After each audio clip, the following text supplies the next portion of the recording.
Okay, so this recording is for the first half of Module 13 in biology, and this phylum, this chapter covers phylum Chordata.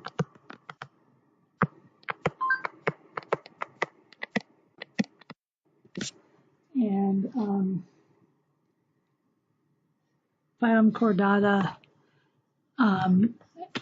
there are some general characteristics of members of phylum Chordata, and that is that they have a backbone,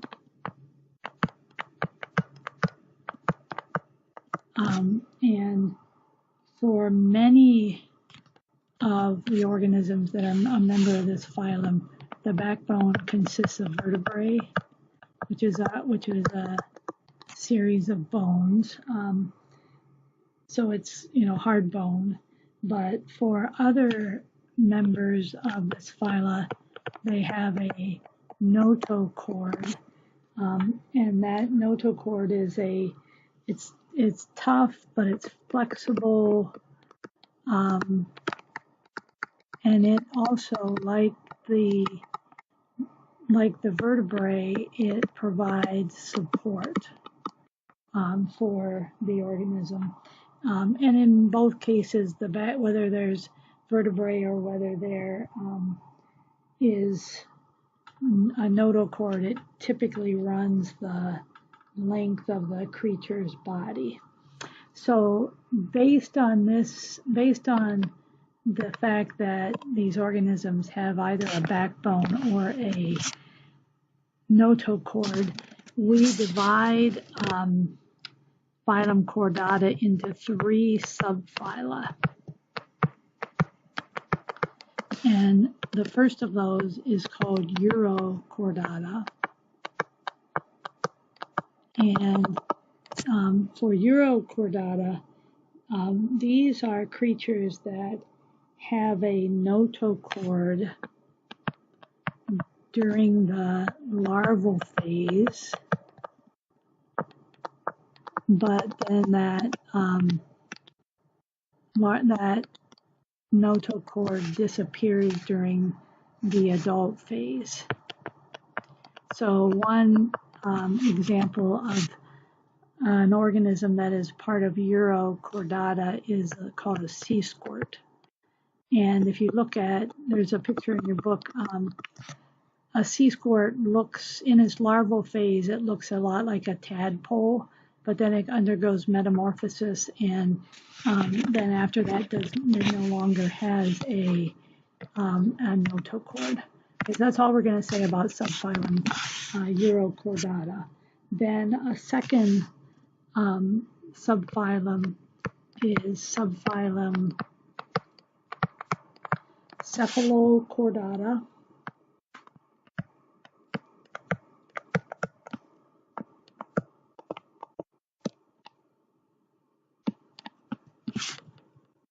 And members of this subphylum have a nerve cord throughout their lives.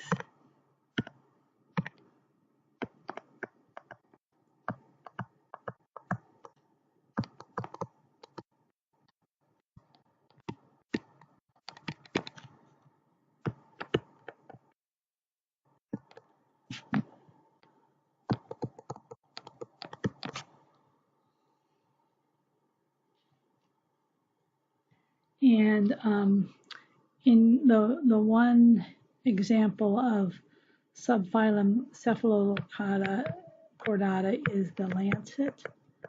And there's a picture of a lancet in your book. It lives in a marine environment. In some ways, it looks something like an eel.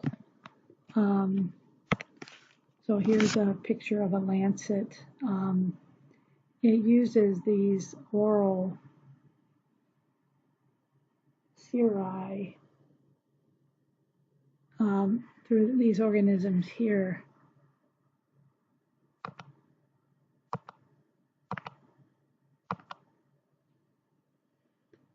that are called these orosiri is how they kind of filter water through them, and they are able to extract food and other particles from it. So that's a lancet that is a member of phylum Cephalochordata. Okay, then the last phylum, which is the one that we will spend most of our time on, the last subphylum, is called subphylum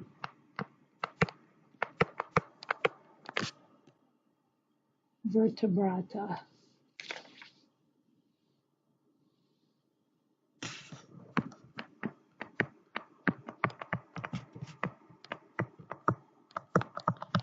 And this subphylum has a notochord early in its development, but by the time they are born, or by the time they're hatched, it has turned into a backbone.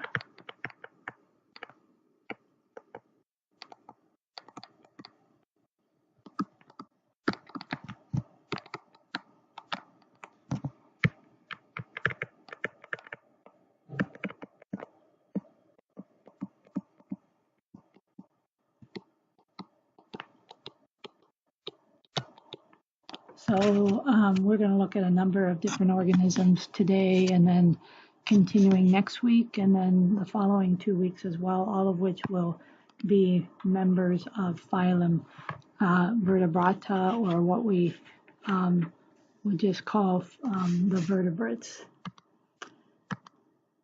Okay, so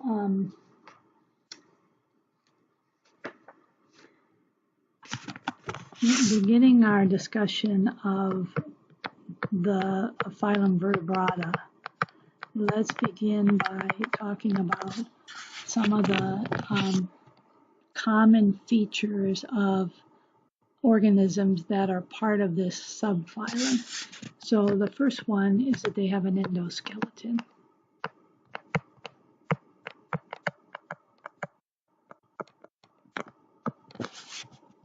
So unlike the animals the invertebrates that we saw, so the endo means it's inside the body. And this skeleton is made of either bone or cartilage. Some organisms are just cartilage, some are bone, but even those that are bone have some cartilage present in them. If we look at bone, there are 3 types of bone cells that exist. The first type is called an osteoblast, and an osteoblast is a type of cell that forms bone tissue.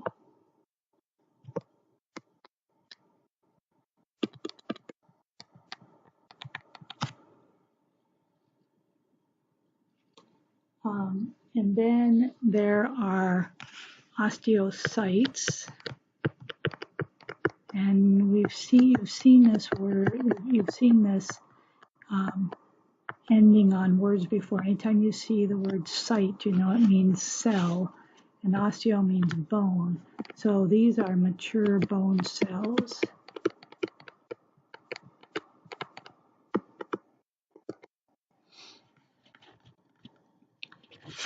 And these mature bone cells are able to grow, they're able to be reshaped. And then lastly, we have osteoclasts. And osteoclasts are a type of cell that actually break down bone tissue.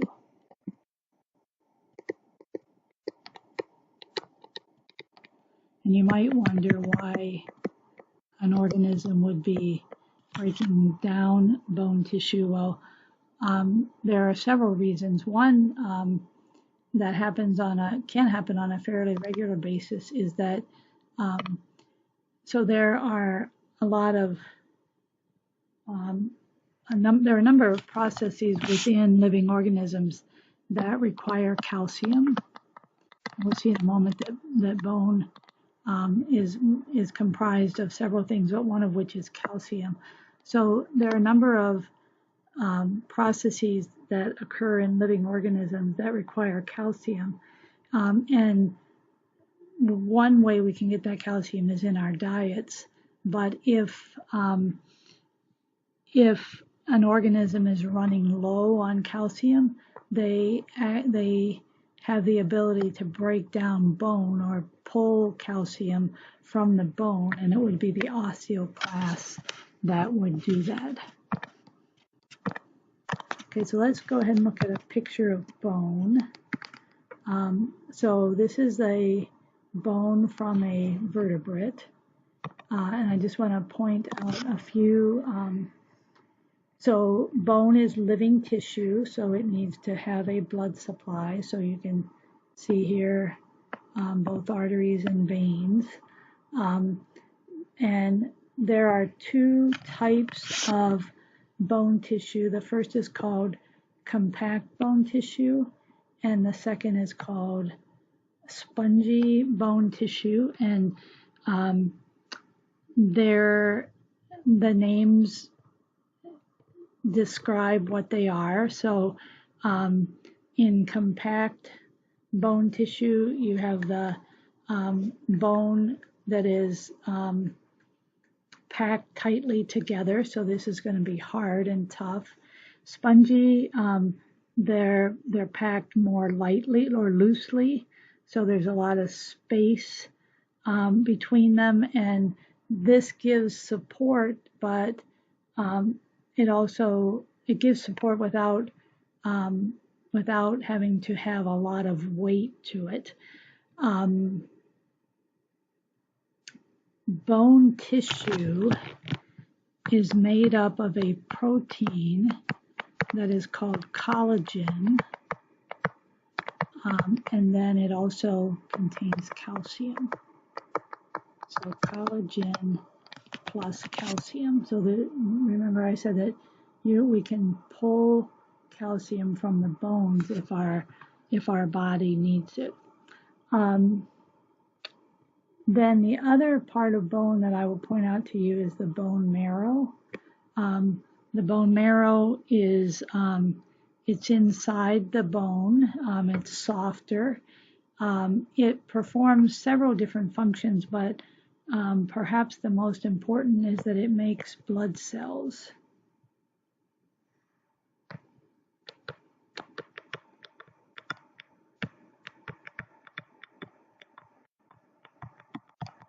So that's the bone marrow that produces blood cells. So, so yes, bones provide support for the body, but they do more than that because they can provide calcium for the body, and it is here that blood cells are made for the body. Now, I mentioned cartilage.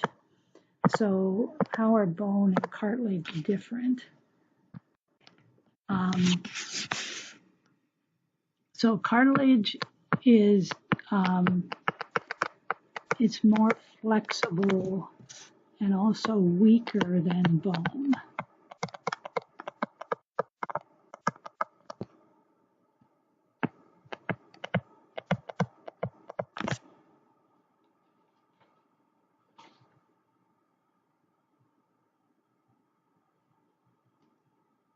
So it also contains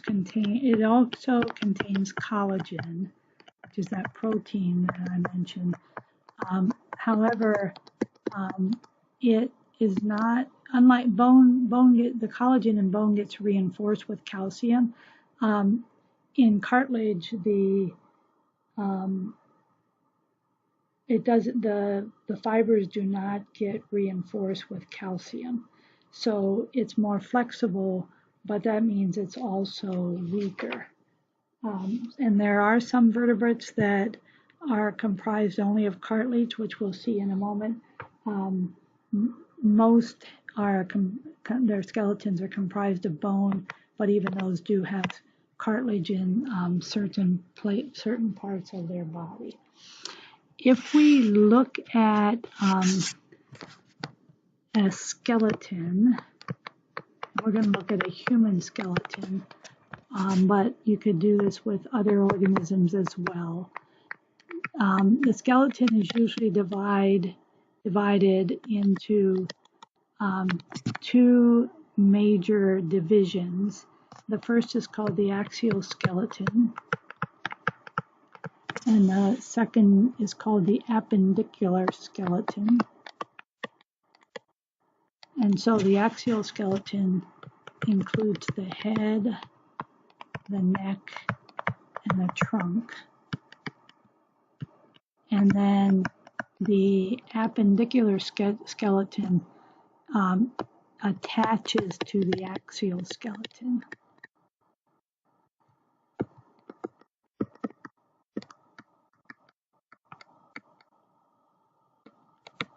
So let's look at a picture here.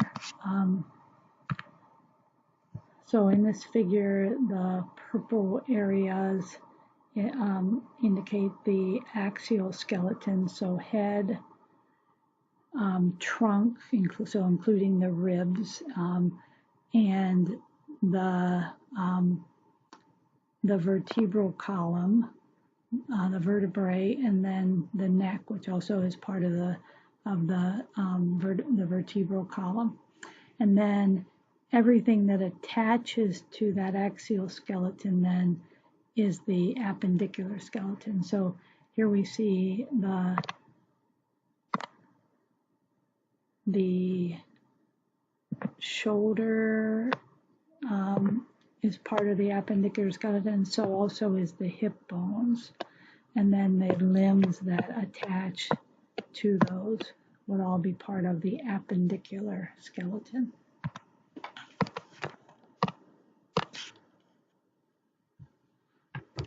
So, so the first characteristic, the first common feature in members of phylum Chordata or the subphylum Vertebrata is the endoskeleton. The second is that they have a closed circulatory system. So we've already learned about the open circulatory system. Subphylum Vertebrata has a closed circulatory system. So that means that depending on the animal, they will have either a 2, 3, or 4 chambered heart. And as we study different animals, we'll point out which that is. Humans have a 4-chambered heart. And then from that heart, there are blood vessels that enter and leave the heart. So we have arteries that carry blood away from the heart.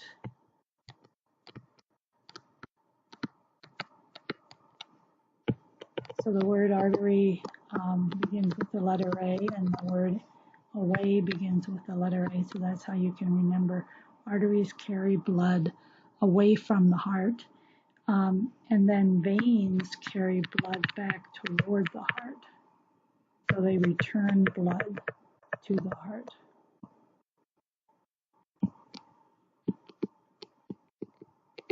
And what makes it a closed circulatory system is that the blood cells never leave the blood vessels. So if we have a heart, then, and let's say we have a muscle or something like that over here. So arteries are going to carry, a large artery will leave the heart carrying blood, and that artery will then branch off so that it can supply different areas of the body. And then those branches will eventually become very, very small. And when they become very, very small, they are called capillaries. So arteries branch off and become capillaries. And capillaries are very thin walled. So the walls of a capillary is very thin, and those capillaries will be right at the level of the body tissues or the body organs, so that because the capillaries have such thin walls, oxygen and carbon dioxide are able to move across. They're able to leave the capillaries and travel to the tissues, in this case muscle tissue, but the blood never leaves the blood vessels. So oxygen gets delivered to the tissue, and carbon dioxide, which is waste, moves from the tissue back into the blood. And then it gets transported back to the heart and ultimately to the lungs, where it is expelled from the body. So CO2 travels from the tissue to the blood. Okay, so arteries carry blood away from the heart. Those arteries branch and become capillaries. And then that blood needs to be carried back to the heart, and it gets carried back to the heart in veins. Okay, so the blood that is in a vein has given up its oxygen, so it has low oxygen, but it's picked up carbon dioxide, so it has high levels of carbon dioxide.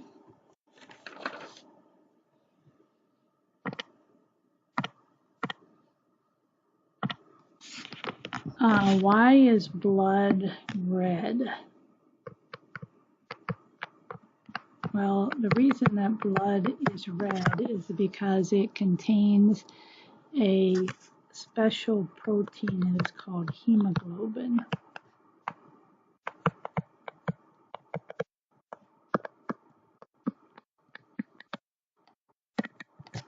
And that hemoglobin is what gives blood its color. And hemoglobin actually is it's a protein that has 4 areas on which this one hemoglobin molecule has 4 areas in which where oxygen can attach to it. So in the bloodstream, in the hemoglobin within the blood, oxygen will attach itself onto the hemoglobin molecule, and then that is how the oxygen gets transported throughout the body, and it's this hemoglobin that gives blood its red color. There's another type of protein that's called myoglobin, and myo means muscle, and so myoglobin is a type of protein that gives your muscles their red color. Hemoglobin is what gives blood its red color. Okay, another characteristic of members of subphylum Vertebrata relates to their nervous system.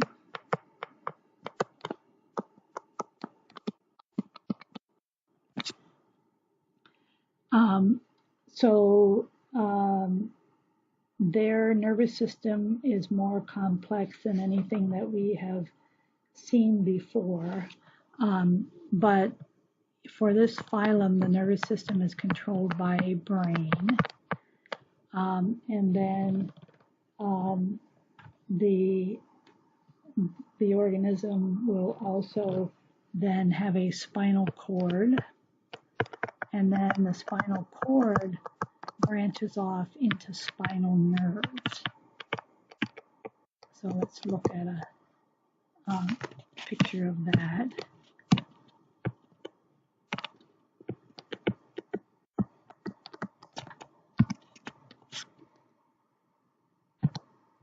Okay, so this is a typical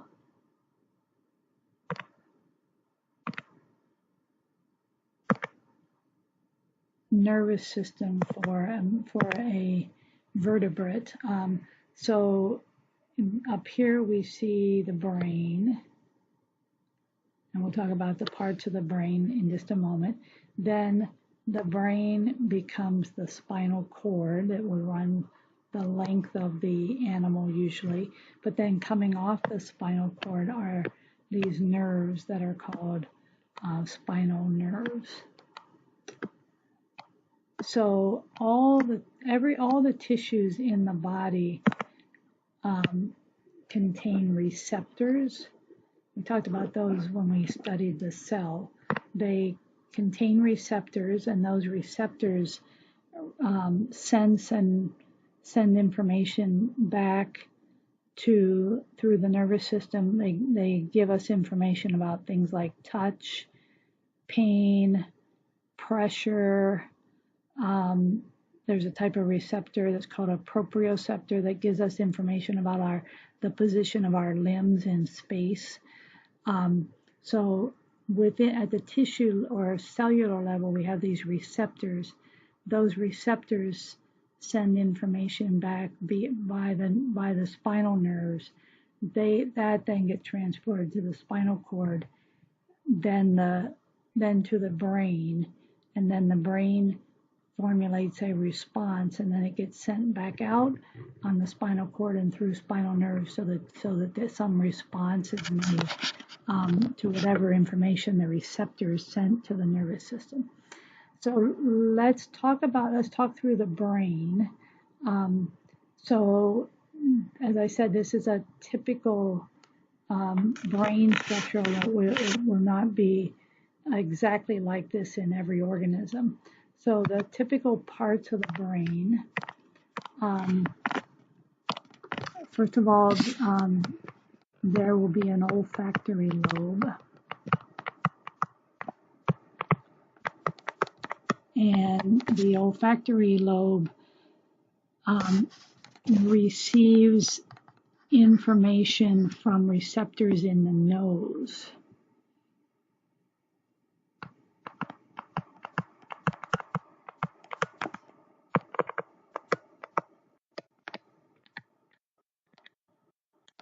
So in other words, the olfactory lobes are responsible for our sense of smell.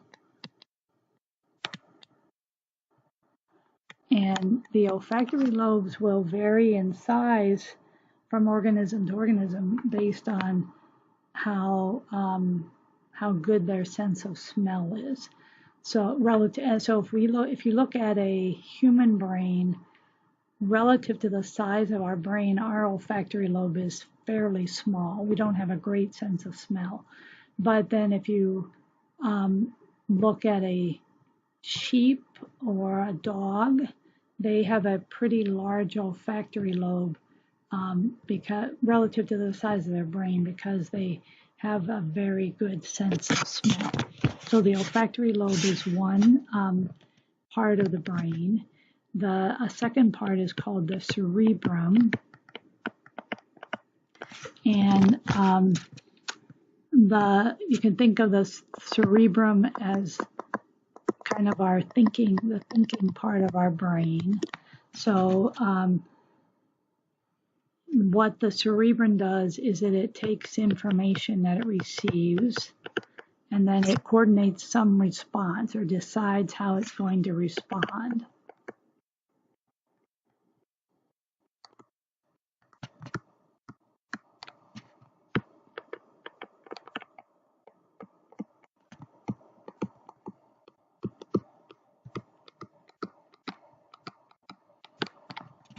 The cerebrum is divided into right and left halves, which is true of most of the lobes, most of the parts of the brain have a right and left half. Generally, we know that the left lobe of the cerebrum controls the right side of the body and vice versa. And we also know that the left side of the cerebrum deals more with like mathematical, analytical type functions. So the left side is more analytical,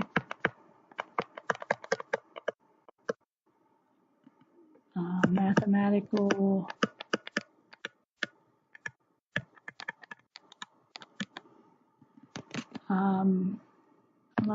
a lot of our speech comes from the left side of the brain, and then the right side of the brain deals more with creativity, our perception of space,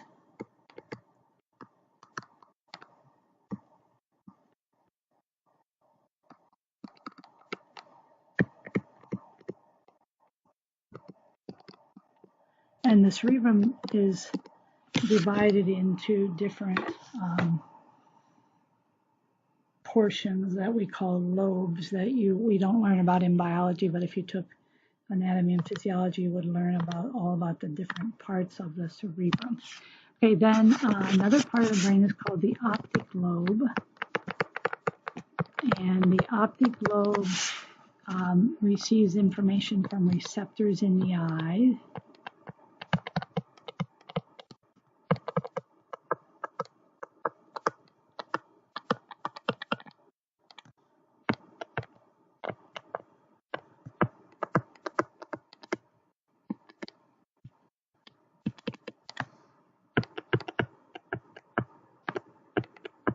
So in other words, the optic lobe is responsible for sight. So there are receptors in the eye. The part of the eye that has those receptors in is called the retina. And there are special types of cells that are called either cones or rods. Cones are receptors that give us information about color, and rods don't provide for color. So these are more like just grays, light and dark, pretty much from the rods and rods. Then that these receptors send information back to the optic nerve, the optic lobe, and then the optic lobe formulates a visual image that we would interpret based on our past experience and learning. Okay, then another part of the brain is called the cerebellum. And this part is involved with coordinating muscle movements.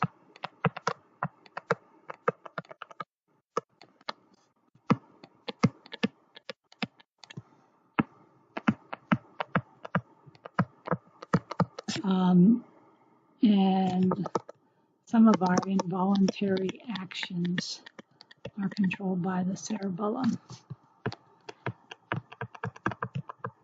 So there's a condition that is called cerebellar hyperplasia, in which the cerebellum does not fully develop. It can happen in humans. And if you're interested, there are some YouTube videos where you can see children who have cerebellar hyperplasia, often with physical therapy. They can learn how to control their movements and how to coordinate muscle activity so that they can walk and move fairly normally. This can also occur in animals. So an animal or a human that has cerebellar hypoplasia, if the cerebellum has not fully developed, they will have trouble coordinating their muscle movements. They'll be very uncoordinated. Movements will be jerky and not smooth.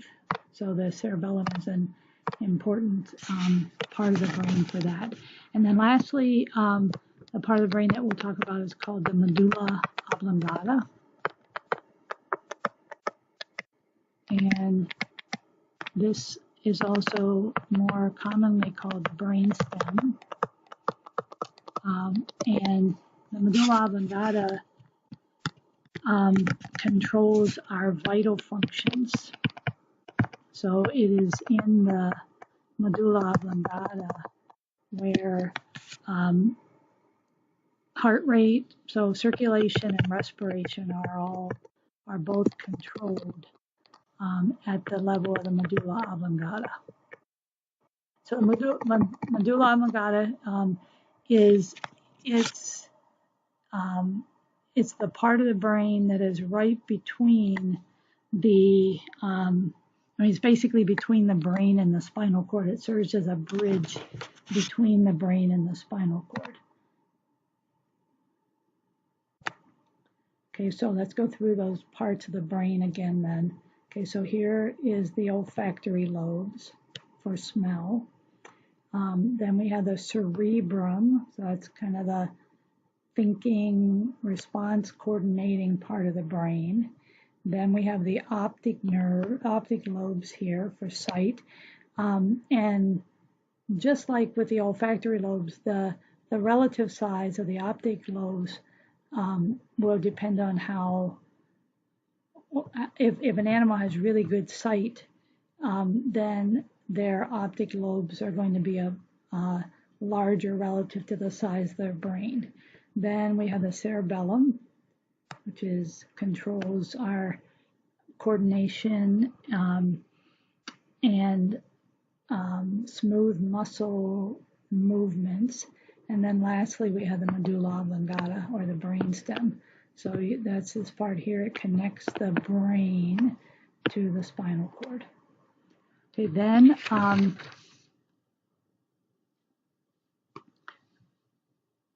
coming off the spinal cord are these spinal nerves that I mentioned before. And there are two types of spinal nerves. The spinal nerves are either sensory or motor.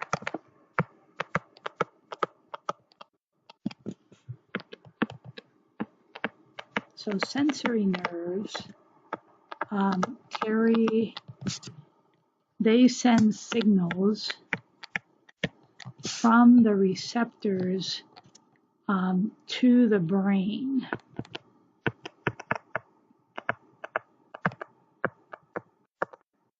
So from receptors throughout the body.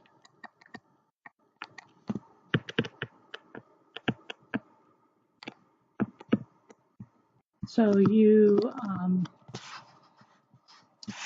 stumble over a rock and you hit your toe on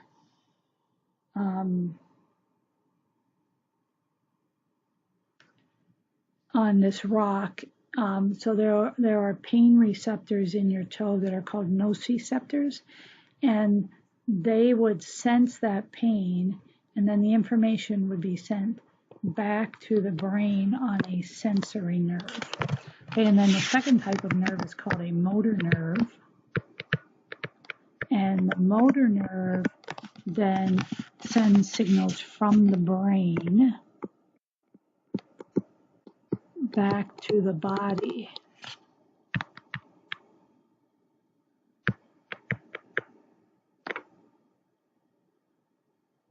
To tell the body what to do, to tell the body what the brain wants it to do.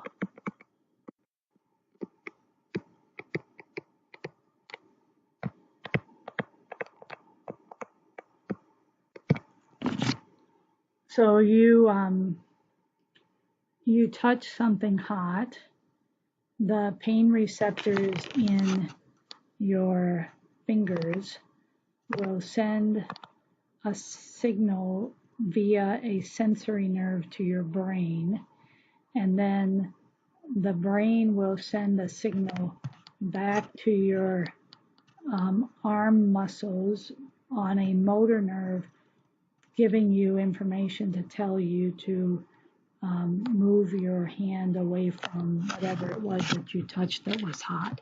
Okay, so sensory nerves from the receptors back to the brain, and motor nerves carry information from the brain back to the parts of the body.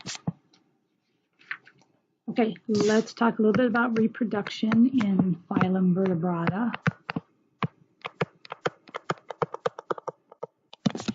So these organisms there are separate sexes, so they are either male or female. They're not hermaphrodites like we saw in some of the other organisms. So the males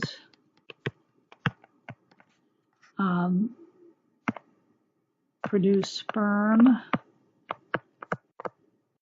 and the females eggs.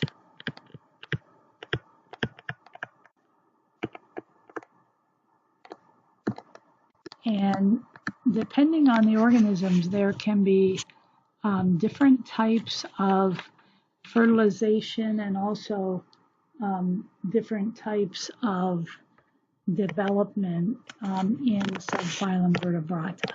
So in terms of fertilization, and we've talked about some of these a little bit before, there can be internal fertilization, and that is where the male places the sperm inside the female.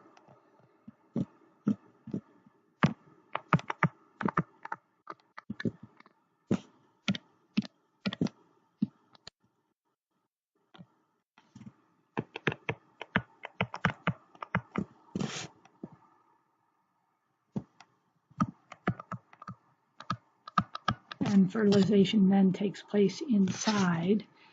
So most land animals have internal fertilization. And then external fertilization is where the female lays eggs,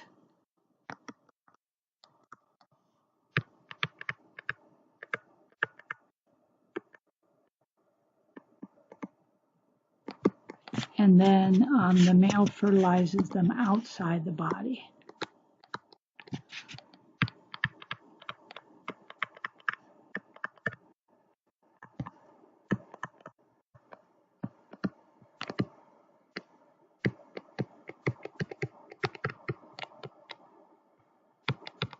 So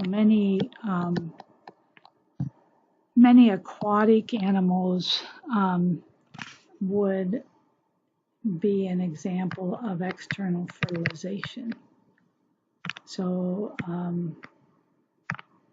many fish, the females will lay eggs in the water, and then the male will come along and deposit sperm over top of those fish, and fertilization takes place outside of the female body. There are exceptions to both of these.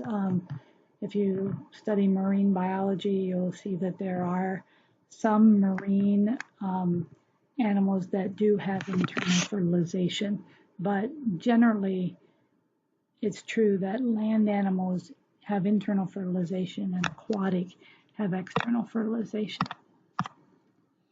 Okay, and then in terms of development, there are different types of development that can occur in these members of subphylum Vertebrata.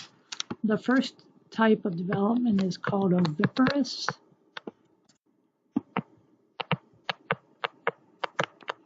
And this type of development is where the offspring develop in an egg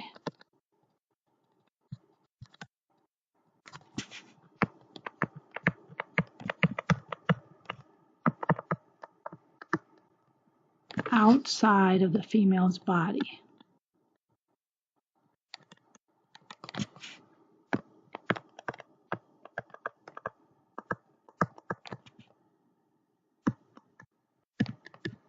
So birds are an example of this type of development. So chickens are oviparous. Okay, the second type is called ovoviviparous. And in this type of development, the offspring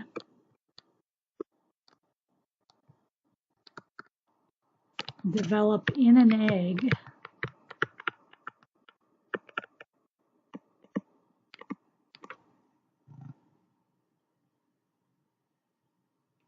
and are hatched inside the female's body.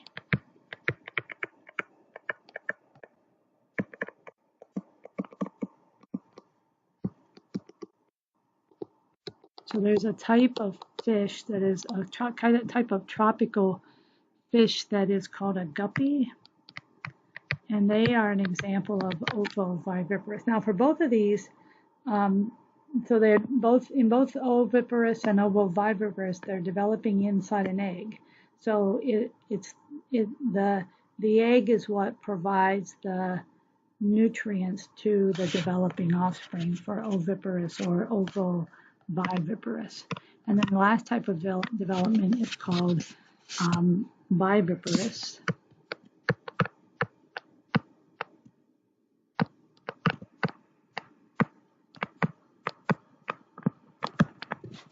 And viviparous, the offspring develop inside the female.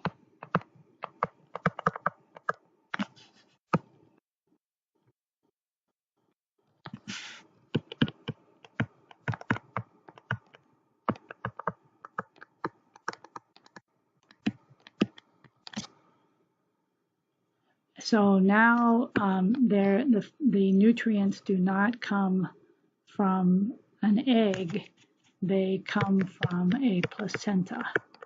So the offspring is connected to the female by an umbilical cord, and then the nutrients come from the mother through the placenta to the offspring. So all mammals are an example of viviparous animals.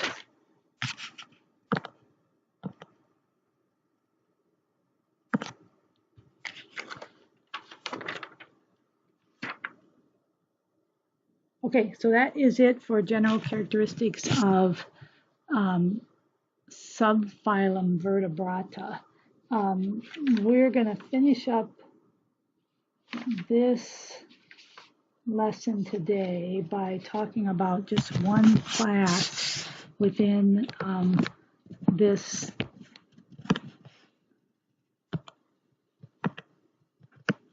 subphylum, and that is going to be class Agnatha.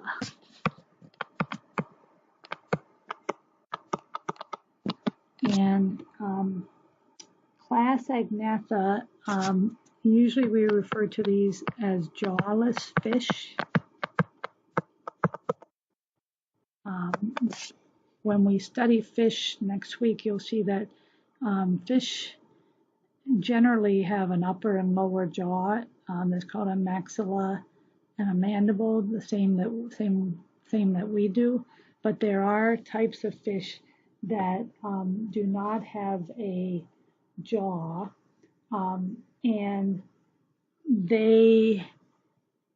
their mouth is kind of a sucker-like, and what they do is they attach to their prey with their mouth, and then they use a sucking motion they actually use their tongue to scrape the skin off of their prey, and then once they've scraped the skin away, then they will suck the blood from their prey. So most members of class Agnatha are parasites.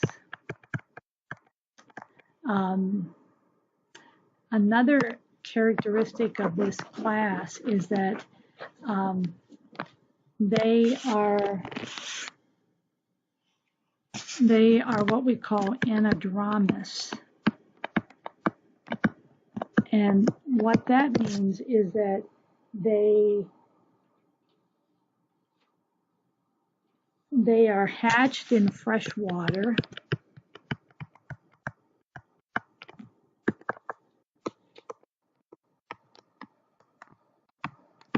Then they go to salt water as adults,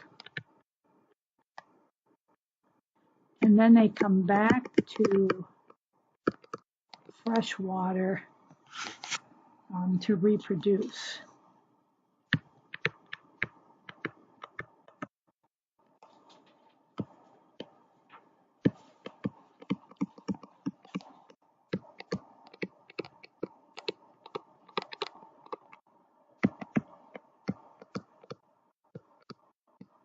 So one example of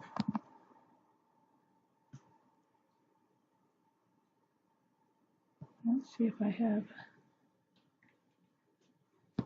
one example of this type of a jawless fish is called a lamprey eel. And so here's a picture of a lamprey, and you can see that so this is a lamprey's mouth. So they use their teeth, these teeth, to scrape off the skin of their prey, and then they have this sucking motion with their mouth. And then here on the far right, you can see this lamprey eel that is attached to this fish and feeding on the fish. So they are generally parasites, sucking the blood of their prey.